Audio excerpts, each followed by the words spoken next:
Let me ask you something right now, and I want you to be completely honest with yourself as you answer this question.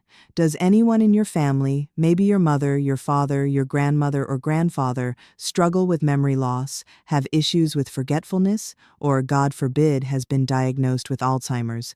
Or maybe you yourself have been forgetting where you put your keys lately, struggling to remember names, finding yourself walking into a room and wondering why you even went in there.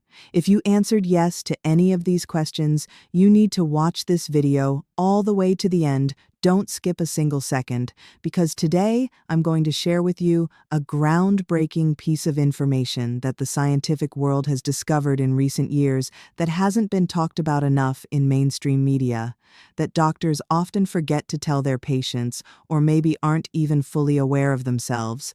Diabetes medications. Yes, you heard that right. Those ordinary looking diabetes pills that millions of people take every day to control their blood sugar actually have the potential to protect your brain and could save your memory. This might sound like something out of a science fiction movie. And maybe right now you're looking at your screen thinking, what kind of ridiculous claim is this? But wait, don't go anywhere yet, because what I'm about to tell you is based on research conducted at prestigious universities around the world, articles published in peer-reviewed scientific journals, and observations from experts working in the field of neurology. This isn't something I made up. This is real science. And today I'm going to break down this science for you in a digestible, understandable way. So sit back, pay attention, and stay with me on this journey, because this video could be a turning point in your life or the lives of your loved ones. Now, before we begin, I need to say this. I am not a doctor, and this video does not constitute medical advice. You should always consult your doctor before making any medication changes. This is very important. I don't want you to skip over this, but knowledge is power, and the information I'm going to give you today will help you ask more informed questions in your conversations with your doctor, help you become a more active patient. Now let's get into the real topic, and first answer this question. What is the connection between diabetes and the brain? Why would a metabolic disease like diabetes affect your brain and memory? This is where it gets really interesting, and this is actually where the story begins. Look, your brain is the most energy-intensive organ in your body. Despite making up only about 2% of your body weight, it uses approximately 20% of the energy you consume. And guess where this energy comes from? Glucose, blood sugar. Your brain is in love with glucose. It's addicted to it. It can't function without it. But here's the critical point. Your brain needs insulin to use this glucose. Yes, insulin is critically important, not just for other cells in your body, but for brain cells too. And this is where diabetes comes into play. In type 2 diabetes, your body becomes resistant to insulin. Insulin is there, but the cells can't use it properly. And this happens not just in your muscles and liver, but in your brain too. Researchers gave this condition such an interesting name: type 3 diabetes. Yes, some scientists call Alzheimer's disease type 3 diabetes because severe insulin resistance has been detected in the brains of Alzheimer's patients. When this connection was first discovered, the scientific world was shocked. For years, it was thought that Alzheimer's was only genetic, only related to aging. But now we understand that your metabolic health, your blood sugar, your insulin sensitivity directly affects your brain health. This is a revolutionary understanding, and this understanding opened the door to research, investigating the effects of diabetes medications on the brain. Now let's get to our main topic. How can diabetes medications protect your memory? I'm going to tell you about 3 fundamental mechanisms, and each of these is separately very important, but especially the third mechanism. This is what makes this video worth watching. You'll understand why I'm so excited when we get to that part. The first way, reduction of neuroinflammation. Now this word might sound complicated, but let me explain. Neuroinflammation means inflammation in the brain, and this inflammation is the silent killer of brain diseases. Look what happens when you have a wound on your body. That area turns red, swells up. This is an inflammatory response, and normally it's part of the healing process. But chronic inflammation, meaning continuous low-level inflammation that persists, This is a very different thing and very dangerous. The same thing can happen in your brain. High blood sugar, insulin resistance, obesity, all of these trigger chronic inflammation in the brain, and this inflammation slowly, silently, without you noticing, kills your nerve cells, weakens the synapses, the connections between nerve cells, prevents memory formation. Now some diabetes medications, especially a group called GLP-1 agonists. These include names like liraglutide, semaglutide. You might have heard commercial names like Ozempic, Wegovy, Victoza. These medications don't just lower blood sugar, they also suppress inflammatory processes in the brain. How you ask? These medications affect brain cells called microglia. You can think of microglia as the brain's immune cells. Normally they clean up harmful substances, but in chronic inflammation they can become overactive and damage healthy nerve cells too. GLP-1 agonists balance the activity of these cells, calm down the overreaction. Metaphorically speaking, they put out the fire in your brain. And this isn't just something seen in animal experiments, it was also seen in human studies. In a meta-analysis published in 2021, diabetes patients using GLP-1 agonists showed better performance on cognitive tests compared to the placebo group. This is a statistically significant difference, and one of the mechanisms behind it is this anti-inflammatory effect. Think about it, a medication you take every day, while controlling your blood sugar is also protecting your brain. Isn't this a wonderful side effect? Normally we fear side effects of medications, but here we're talking about a beneficial side effect. Now let's move on to the second way. Improvement of brain insulin signaling. I mentioned earlier, some researchers call Alzheimer's disease type 3 diabetes because there is severe insulin resistance in the brains of Alzheimer's patients. Brain cells cannot use insulin, and what does insulin do in the brain? A lot of things. It supports the growth of nerve cells, helps synapses strengthen, promotes long-term potentiation, which is critical for memory formation, and most importantly, it helps clear a protein called amyloid beta. What is amyloid beta?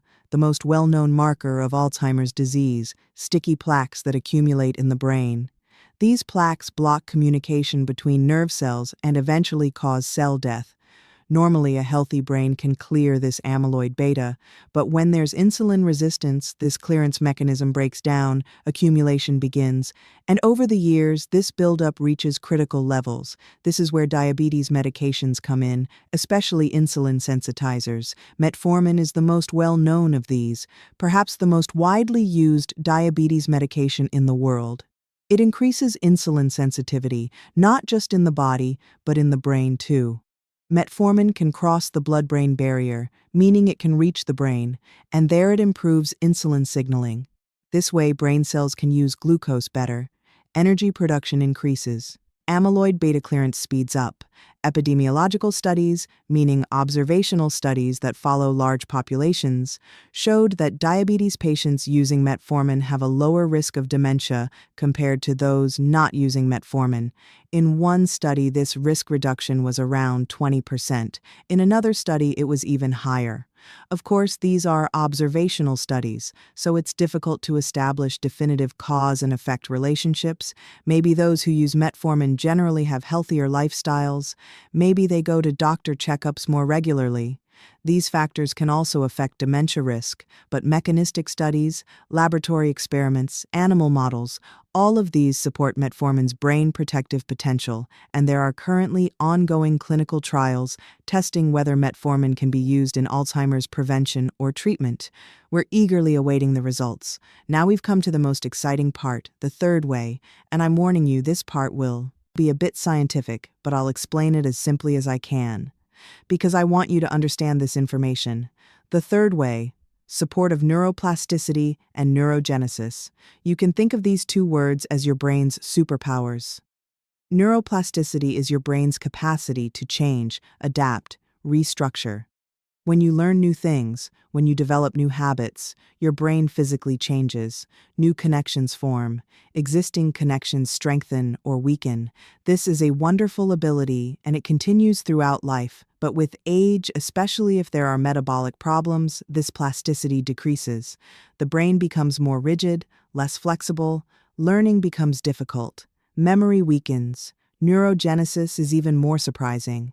The formation of new nerve cells. For years, it was thought that no new nerve cells formed in the brain. They said you live and die with however many neurons you were born with, but in the 1990s, this dogma was shattered. It was discovered that new nerve cells form throughout life in the brain, especially in a region called the hippocampus. What is the hippocampus? The heart of memory. New memories are formed here. Learning happens here. And this is also the area that suffers the earliest and most severe damage in Alzheimer's disease. Decreased neurogenesis in the hippocampus is directly related to memory loss. Now, what do diabetes medications do? Especially GLP-1 agonists. They increase the production of a molecule called BDNF, brain-derived neurotrophic factor. This molecule is like a growth hormone for nerve cells. It promotes neurogenesis, supports the formation of new nerve cells, helps existing nerve cells survive, assists in strengthening synapses. People with low BDNF levels have higher risk of depression, anxiety, and dementia. High BDNF levels are protective, and GLP-1 agonists increase BDNF. This effect has been shown in both animal and human studies. Think about it, you're taking a medication, it's lowering your blood sugar, helping you lose weight, and at the same time, it's promoting the formation of new nerve cells in your brain. This is not science fiction. This is real, and it's happening right now. Of course, I need to open a parenthesis here. These medications are not suitable for everyone. They have side effects, they have contraindications, meaning situations where they shouldn't be used, and it's not currently recommended for someone without diabetes to use these medications just for brain protection, because there aren't enough studies in the non-diabetic population. But if you have diabetes and you're using these medications, or if you're discussing treatment options with your doctor, you might want to consider these potential benefits on the brain as well. Now let's go a bit deeper and talk about additional mechanisms related to how these medications protect the brain, because there are other things besides these three main pathways. Oxidative stress. You may have heard this term. Free radicals. Antioxidants. These are topics much discussed in popular culture. Oxidative stress is the accumulation of reactive oxygen species that damage your cells. The brain is particularly vulnerable to oxidative stress because it consumes a lot of oxygen, contains a lot of fat, and has relatively weak antioxidant defenses. High blood sugar increases oxidative stress, and this stress damages nerve cells, corrupts DNA, devastates mitochondria, the energy powerhouses of cells. Some diabetes medications have antioxidant effects. They directly reduce oxidative stress. This also contributes to brain protection. Another mechanism is vascular health. The brain constantly needs blood flow. It can't go even a minute without oxygen. The health of brain vessels is critical for cognitive function. Diabetes impairs vascular health, increases the risk of atherosclerosis, can cause small vessel disease, and small vessel disease in the brain is the main cause of vascular dementia. The second most common type of dementia after Alzheimer's. Diabetes medications protect vascular health by controlling blood sugar, some by lowering blood pressure, improving lipid profiles, and this indirectly protects brain health too, especially new generation drugs called SGLT2 inhibitors, like empagliflozin, dapagliflozin, canagliflozin. Their cardiovascular benefits are very pronounced, and these benefits probably extend to the brain as well. Brain studies with these drugs are still in early stages, but preliminary results are promising. Now I want to expand the topic a bit and give practical information, because most of you watching this video are probably wondering, okay, this information is great, but what should I do? If you have diabetes, the first step is to talk to your doctor, review your current treatment, share your brain health concerns. When your doctor chooses the most appropriate medication for you, they evaluate many factors: blood sugar control, kidney function, heart health, weight, lifestyle, and brain protective potential can also be one of these factors. The second important point: medications alone are not enough. Lifestyle interventions are at least as important as medications. Exercise is probably the most powerful known intervention for brain health. Regular exercise increases BDNF, promotes neurogenesis, improves brain blood flow, reduces inflammatory markers, increases insulin sensitivity. At least 150 minutes of moderate intensity aerobic exercise per week and strength training 2 days a week is ideal. But as a starting point, even 30 minutes of brisk walking every day makes a big difference. Nutrition is also critical. Brain-friendly eating patterns like the Mediterranean diet, Mind diet have shown positive results in research. Plenty of vegetables and fruits, whole grains, healthy fats, especially olive oil and omega-3s, fish, nuts, legumes, and reduction of processed foods, sugar, saturated fats, sleep. Most people underestimate sleep, but during sleep your brain is being cleaned. Toxins that accumulate during the day, including amyloid beta, are washed away by cerebrospinal fluid during sleep. Chronic sleep deprivation increases dementia risk. Aim for 7 to 8 hours of quality sleep. Stress management. Chronic stress raises cortisol levels. High cortisol damages the hippocampus. Meditation, yoga, deep breathing exercises, spending time in nature, social connections. All of these help with stress management. Social isolation is also an important risk factor for dementia. People who feel lonely have higher dementia risk. Spend time with your friends. Participate in social activities. Meet new people. Brain exercises. Learning a new language. Playing a musical instrument. Playing chess. Solving puzzles. All of these keep the brain active, support neuroplasticity. Now let's also talk about the future a bit because there are very exciting developments in this field. Clinical trials currently underway are testing diabetes medications directly for Alzheimer's treatment or prevention. GLP-1 agonists are being tested on Alzheimer's patients. Early results are promising. If these trials are successful, a new breakthrough in Alzheimer's treatment could open up, because currently approved drugs for Alzheimer's have very limited effectiveness. They slow down symptoms a bit, but can't stop the disease. But diabetes medications work through a different mechanism. They target the underlying metabolic dysfunction. This approach could be more effective. Of course, it's still early. We need more data to say anything definitive, but the direction is promising. Another interesting development. Intranasal insulin, meaning insulin given as a nasal spray. It reaches the brain directly, bypasses the blood-brain barrier. This way, brain insulin resistance can be directly targeted. Some early studies showed memory improvement. Large clinical trials are ongoing. Ketone bodies, ketogenic diet, or exogenous ketone supplements. These are also being researched. When the brain can't use glucose, it can use ketones as alternative fuel, and ketones provide energy to the brain without needing insulin. Ketone metabolism is usually preserved in Alzheimer's patients. That's why ketones are being evaluated as a potential treatment strategy. Now, at this point, some of you might be thinking, what if I don't have diabetes? What does this information mean for me? Great question, and the answer is this. Even without diabetes, you can have insulin resistance. In fact, insulin resistance starts long before diabetes. Years before symptoms appear, there's a stage called prediabetes. Blood sugar is slightly above normal but not high enough to be diagnosed with diabetes yet. Millions of people in America are in the prediabetes stage, and most of them aren't even aware of it. And prediabetes also negatively affects brain health, increases dementia risk. So even if you don't have diabetes, it's important to pay attention to your metabolic health. Get regular checkups, have your fasting blood sugar, HbA1c, insulin levels checked, measure your waist circumference. Above 40 inches for men, above 35 inches for women, is a risk sign. By protecting your metabolic health, you're also protecting your brain health. These two are inseparably connected. Now, before I finish the video, I want to touch on a very important point. Information pollution and false expectations. On the internet, on social media, you can see very exaggerated claims about diabetes medications, miracle drug, completely prevents Alzheimer's, brings back memory, and such expressions. Approach these carefully. The reality is that research is promising but not yet definitive.